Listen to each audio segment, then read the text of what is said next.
welcome to a very special Grid Live Grid Ranking Week 1 Revelation for the 10th Annual Grid Ranking 2026 right here on the Grid Network. My name is Joe Samaniego.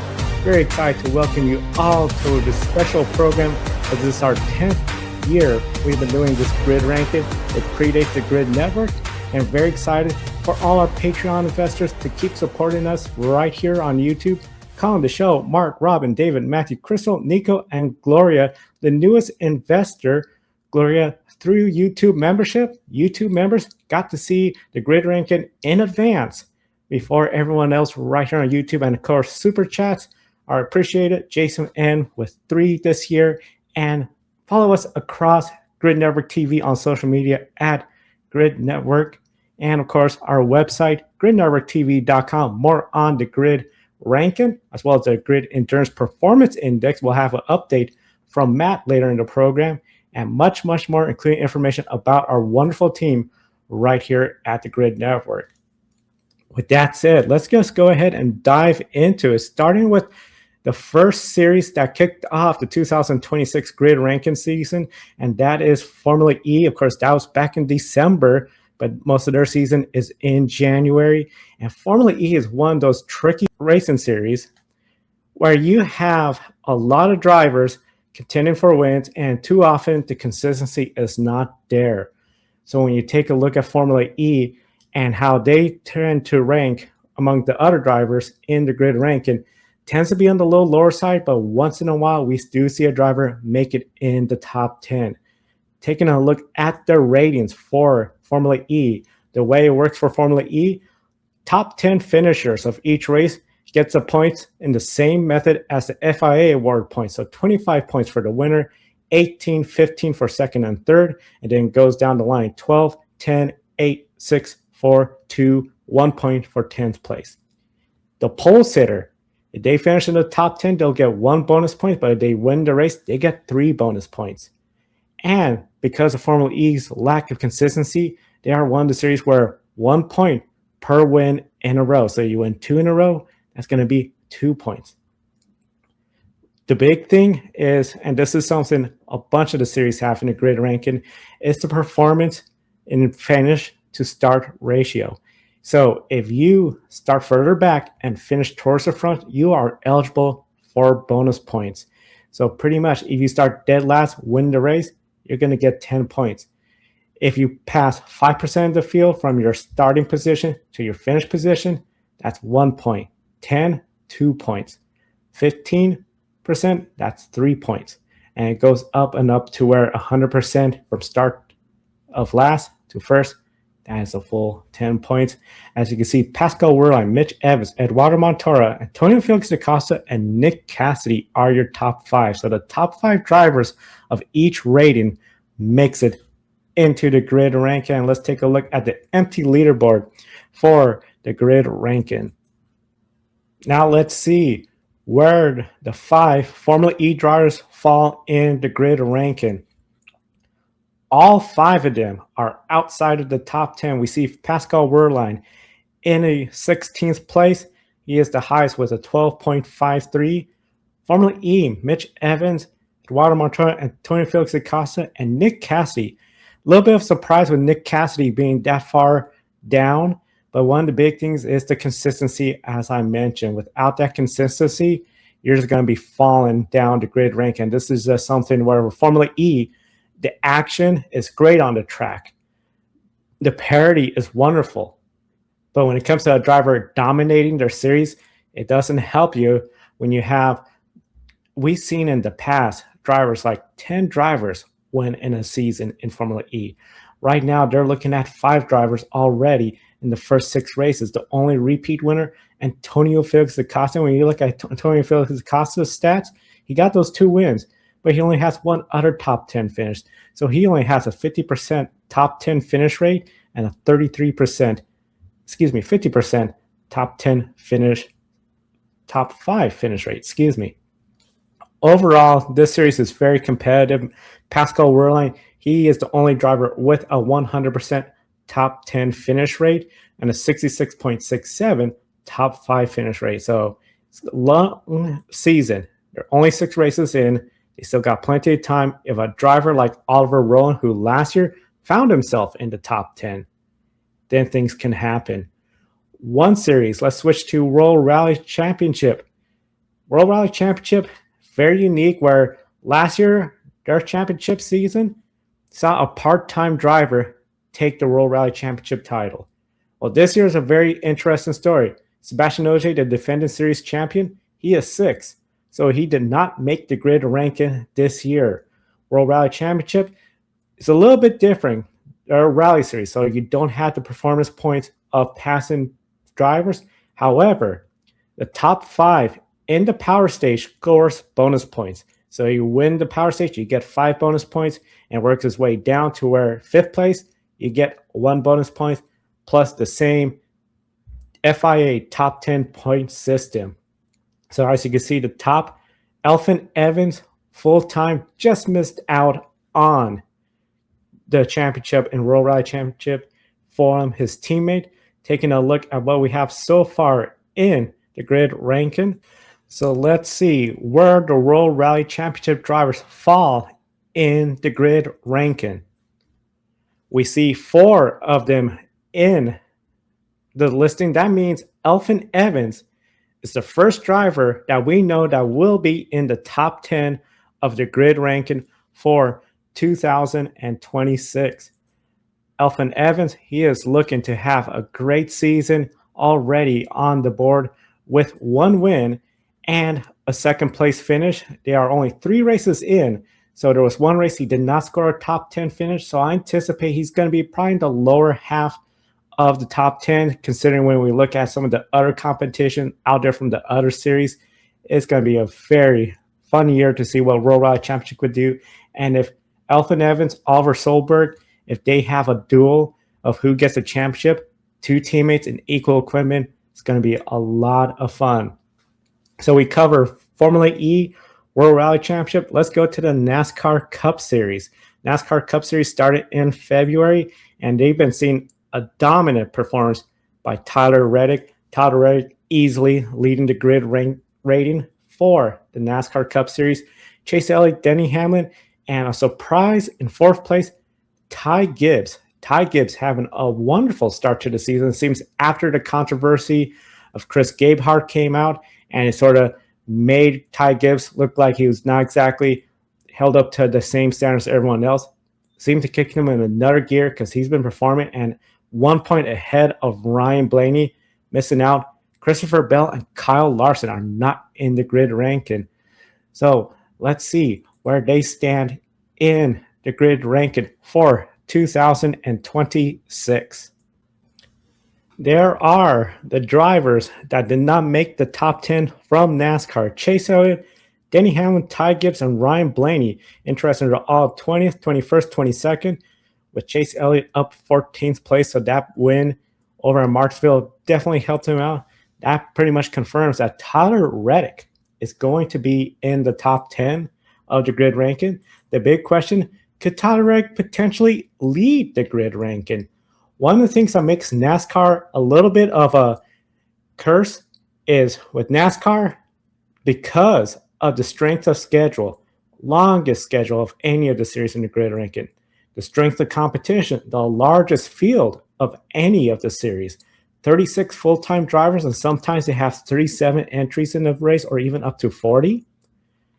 If you win a race, it scores you a lot of points in the grid ranking in the formula. 25 points still for the win, but when you take in those factors of their strength, you could get there to the top quickly, as Martin Truex did in 2017, the inaugural grid ranking world champion.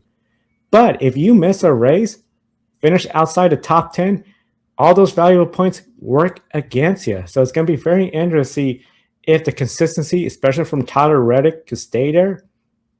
It can be done. We've seen Kyle Larson get 3rd place in 2021, his championship season when he got 10 race wins.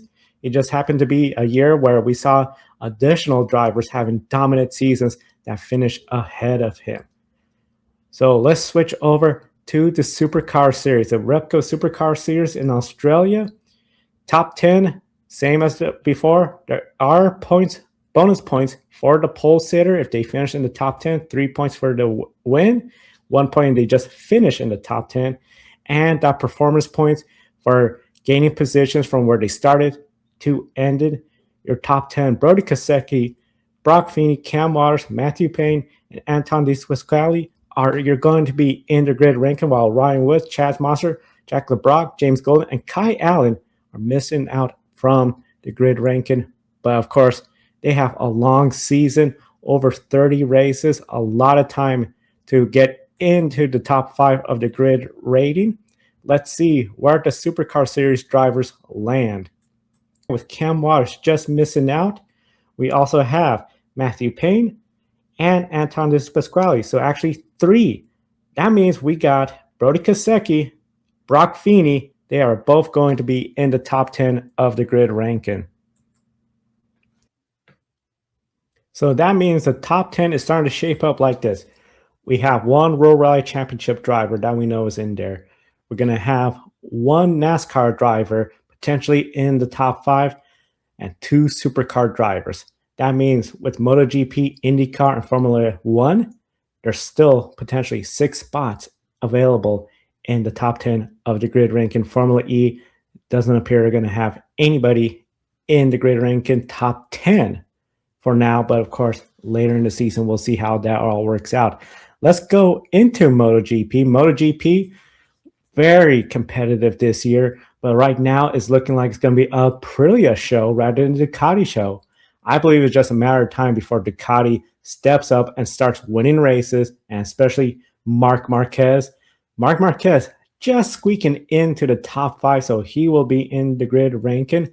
And MotoGP, because of their unique format of a sprint race for every race weekend, is just the top 10 points, 25 for first, down to 1 point for 10th place, and 1 point for the sprint winner each weekend. So it could really add in a lot of valuable points, especially as Marc Marquez saw last year, but still coming up short from winning the grid ranking. So let's check out, when it comes to MotoGP, how many riders are not in the top 10. We have 3 riders outside the top 10. So Marco Beschecchi and Jorge Martin are in the top 10. Teammates at Aprilia factory team. It's going to be very interesting to see where they turned out. Of course, I got a hunch that it's going to be Marco Beschecchi ahead of Jorge Martin. He has 2 Grand Prix wins. Jorge has a sprint win, but Marco Beschecchi does not have any sprint wins. So it'll be very interesting to see where they turn out. We are almost at that point where we're getting to the last 2 series, starting off with IndyCar, the NTT IndyCar series, where the defending champion of the grid ranking, Alex Palou, of course, he is in it, and he is right now second, right behind Kyle Kirkwood. This looks like it could be a fun championship duel between those two, depending on what happens. You also have Christian Lundgaard, Joseph Newgarden, and David Malukas. He is making his first appearance in the grid ranking. So here is the leaderboard. How many are going to be in the top 10?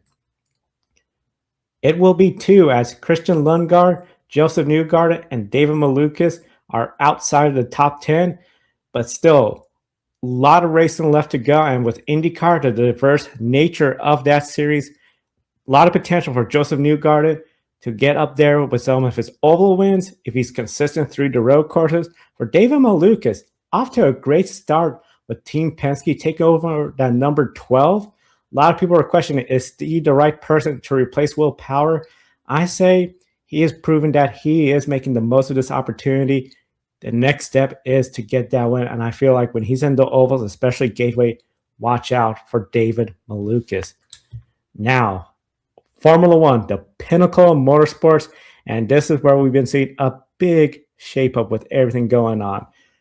You have the 19-year-old kid, Kimi Antonelli, leading their championship series and the grid rating for Formula 1. George Russell, Charles Leclerc, Lewis Hamilton, and surprise, Oliver Berman making it in the grid ranking right here for week 1. He is ahead, though, of Lando Norris, Max Verstappen, Pierre Gasly, Oscar Piastri, who are outside. Very surprising considering where they were last year. But when you look at the McLaren performance, Oscar Piastri finally got his first race start in the third race of the year. Lando Norris has one DNS, and Max Verstappen does not have the car this year. So quite a shakeup. Last year, we didn't see much of Lewis Hamilton. Off to a better start. So let's take a look at which drivers are not in the top 10 of the grid ranking. Charles Leclerc, Lewis Hamilton, and Oliver Burman. This means the Mercedes drivers of Kimi Antonelli and George Russell are in the top 10. So that is the full lineup from 11th to 35th place. So next up is the top 10. And of course, the top 10 and the full grid ranking will be updated every Sunday right on the Grid Network on Grid Life Wrap Up. And we'll post it across social media. And don't forget, the Grid Endurance Performance Index is updated every Wednesday on Grid Tonight. Here is the Endurance Performance Index Week 1 recap from Matthew White from Grid Tonight. Right then, Week 1 of the 2026 Grid Endurance Performance Index is here. We are 18 races into the 147 race championship. Yes, you heard that right. For 2026, we've been building up to this moment. It is the 1st of April, but this is no joke. Let's tell you what happened on the races that took place at the weekend. We should have had WEC at Qatar, of course, on Saturday before that got cancelled and moved to the end of the year. So we could have had a slightly different looking top 10 with the WEC race taking place, but of course it didn't. But the races that did take place are as follows. We'll start down in Australia at Phillip Island, where their GT World Challenge Australia Championship got underway with 2 races across the weekend. On Saturday, it was a win for Audi, last year's champions, Brock Feeney and Brad Schumacher, picking up the win in the Shaw and Partners Audi Melbourne Performance Centre on Saturday afternoon. And the car that didn't finish Saturday's race came through to win on Sunday, the Mercedes of Jaden Ojeda and Paul Lucitti, getting the win in race number 2 on Sunday at the island. In a bit closer to home to Kobe, in the US, although it's on the west coast at Sonoma, there's the Paul Lucitti, Jaden Ojeda Mercedes. At Sonoma, the American version of GT World Challenge USA got underway. A new format for it this year. They were having 2 1.5 hour races over the weekend of the last few years. This year they've changed to 1 3-hour race, and it was won on Sunday by the Mercedes team of Michael Grenier and Mika Stevens. That is the Mercedes that took home the victory on Sunday at Sonoma. So that's the first rounds of both of their championships up and underway.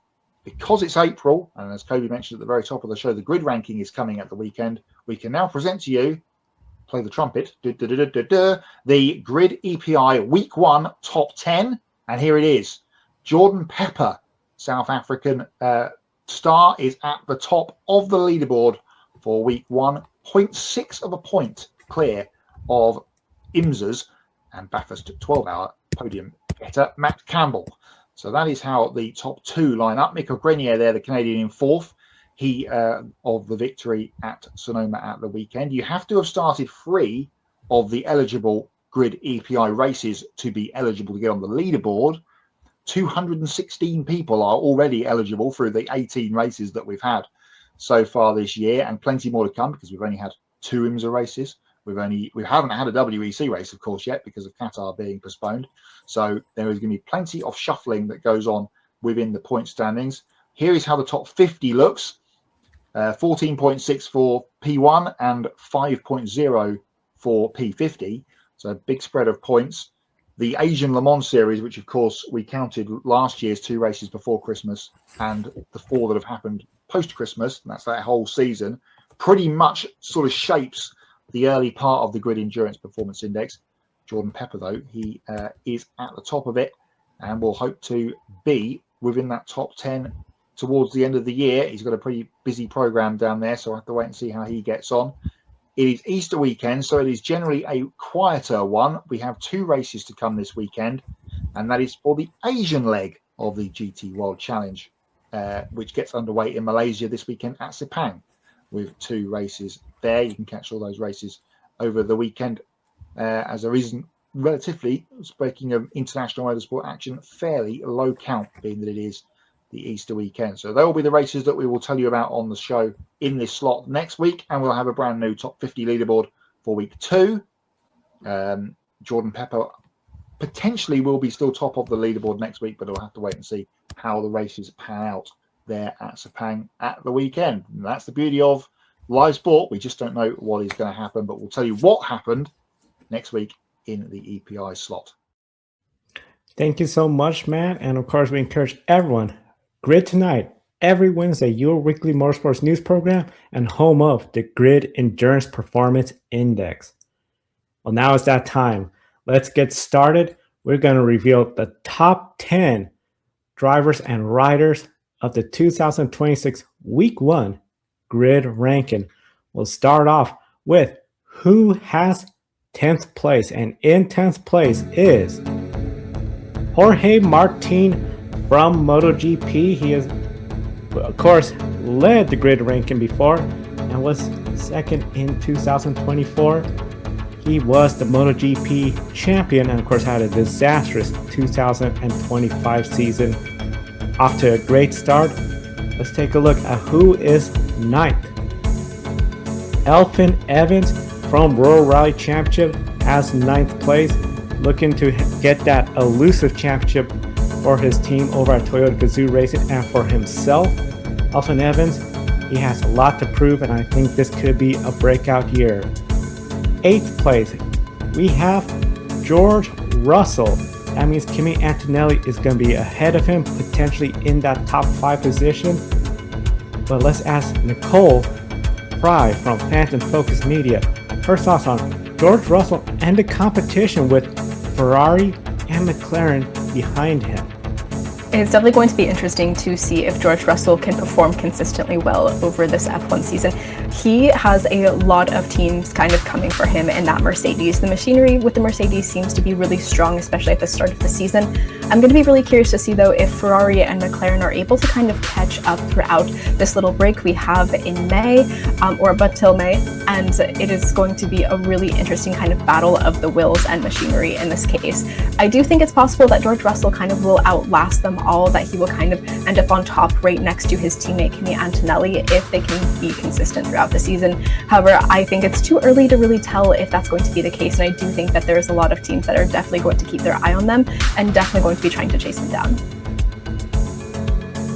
So George Russell right there in 8th place. Let's find out who is in 7th place. Brock Feeney. Brock Feeney off to a good start, but not exactly the kind of start he was hoping for compared to last year. But considering his team switched over from Chevrolet to Ford, he has to be feeling pretty pleased about his start. So let's see who just missed out of the top 5. Brody Kostecki, the other Supercar Series driver, in 6th place. Brody Kostecki looking to have another championship season. Of course, this championship title defense went sideways, missing out several rounds. Drama within that team. Just did not have a great season at all. Looking to make something great this year in that shell car. Now, it's time for the top 5 of the Grid ranking. That means we have the 2 IndyCar drivers of Alex Palou, Kyle Kirkwood. We have for the Formula 1 driver, and then of course Tyler Reddick, Marco Bezzecchi, both of them with multiple wins. Potentially one of them might be the leader. Let's find out who is in 5th place. It is your defending Grid ranking world champion, Alex Palou. He is looking to make it 2 in a row, become the first driver since Marc Marquez to make 2 consecutive Grid ranking world championships. He's got a lot of competition. Who has taken 4th place? Kyle Kirkwood is in 4th place. Those two are going to have a great battle. It's going to be really interesting to see how Alex Palou and Kyle Kirkwood battle each other on the track. And of course, what tends to happen if one driver starts to slip in a series, the other one starts to pull away, you could see that trend in the Grid ranking. And of course, it could be anybody from outside the top 10 that starts putting together strong runs and climb their way up. So, top 3, we're looking at, we have Kimi Antonelli from Formula 1. We got Marco Beschecchi from MotoGP. And Tyler Reddick from the NASCAR Cup Series. Who has 3rd place? Kimi Antonelli, the young 19-year-old, is in the grid ranking in 3rd place. And when you look at the competition lately of MotoGP and NASCAR, I gotta wonder, Nicole, can Kimi Antonelli be a contender for the championship at the young age of 19? In 2026, it is definitely going to be interesting to see what Kimi Antonelli can kind of bring to the table overall. He has had an amazing start to the season, especially for such a young driver whose future was kind of in question, especially after his first little bit of testing in Formula One, having that crash in Monza, his first ever go around. But surprisingly, just not that long later, here he is, and he is definitely in the running for a championship in Formula One, which for someone who I believe is only 18, 19 is quite unusual to see. We haven't seen anything like this, I believe, since Max Verstappen, and we all know how much of an enigma and kind of goat in the motorsports world he has become with his multiple championships since he entered. It is definitely going to be possible, I think, for Kimi Antonelli to have a really amazing season in this Mercedes with this team. I think he definitely has a shot at this championship, though I'm skeptical to say that he can absolutely clinch it. We do know that the season in Formula One is going to be incredibly long. There is a lot of really amazing drivers on this grid right now. He has multiple world championships that he's competing with. So between him being still pretty new to the sport and having so many amazing competitors beside him, and even in the same machinery with George Russell kind of chasing him down, I think it's going to be tough for him, but I don't think it's impossible. So these leave us with 2 great athletes. Marco Beschecchi, 3 wins. Tyler Reddick with 4 wins. Marco Beschecchi is 27 years old. Tyler Reddick is 30 years old. One of them will be the leader of the grid ranking for week 1. Past leaders of the grid ranking for week 1 include Sebastian Bourdais in 2017 and 18, Scott McLaughlin in 2019, 2020, and 2022, Max Verstappen in 2023, Jorge Martin in 2024, and Alex Palou last year. Of course, Alex Palou, Max Verstappen, the only 2 who have gone and win the grid ranking that season, and both of them did it by leading every single week of the respective year. So now, let's find out who will start the grid ranking for 2026 as the leader. It's Marco Beschecchi with a full 23 points, Tyler Reddick with 21.99. Marco Beschecchi becomes the 4th MotoGP rider to ever lead the grid ranking, joining Marc Marquez, Fabio Quartararo, Jorge Martin, and Pecco Bagnaia, tying IndyCar with the most drivers or riders to lead the grid ranking.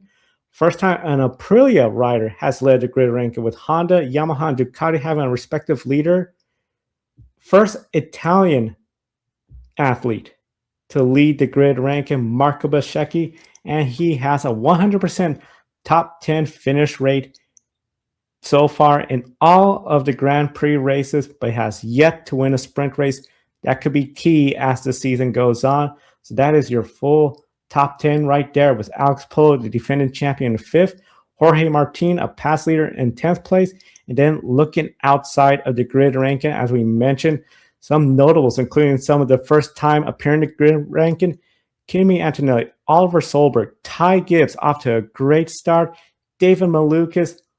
A lot of good names of drivers that could potentially have a great season and stay in the grid ranking, but of course at the cost of some drivers we were used to seeing, particularly Max Verstappen, Lando Norris, Oscar Piastri, all of them not in the grid ranking. Pato O'Ward, all these folks were in the top grid ranking final standings of last year, 2025, and they're not in it for 2026. Kyle Larson, Christopher Bell, but they have long seasons, so they could really make it up. And especially when I look at the bottom, Oliver Behrman, 35th place. Nicole, can the McLaren drivers and Max Verstappen get around Oliver In Behrman? the case of Oliver Behrman, I definitely think he has had an unusually good start to the season. The Haas have definitely proven that they're definitely kind of moving up in the F1 ranking. They are definitely kind of inching towards that top midfield section of the pack. However, I do think it is inevitable that the McLarens will catch up. They have had an uncharacteristically bad start to their season, with so many of their drivers not even starting on the grid for some of these Grand Prix. I do think they will eventually overtake Behrman in the standings, but I do think that we do need to keep an eye on Haas and kind of what Oliver Behrman is doing, because I do think he could have the potential to have a once in a lifetime season, especially from a back midfield team. So that is the grid ranking for 2026, our 10th year of the grid ranking. And it's all right here on the Grid Network. Please subscribe, hit that bell icon so you don't miss any of our programming. We have Grid Rising tomorrow. Tanner and Matthew going to recap everything from Rockingham. Then we have Grid Tonight, Wednesday, your weekly motorsports news program, plus the latest from the Grid Endurance Performance Index. And we'll do it all over again when the grid ranking comes back with NASCAR and Supercar Series racing. And it's all right here on YouTube, gridnetworktv.com. Check out our latest articles and all the past records from the Grid Endurance Performance Index and the grid ranking. And a big thank you to our Patreon investors, Colin Deschelle, Mark, Robin, David, Matthew, Crystal, Nico, Gloria, for investing in us each and every month, as well as all the folks that have done Buy Me a Coffee and YouTube Super Chat. I'm Joe Samaniego. Thank you for watching today's program. We'll see you next time.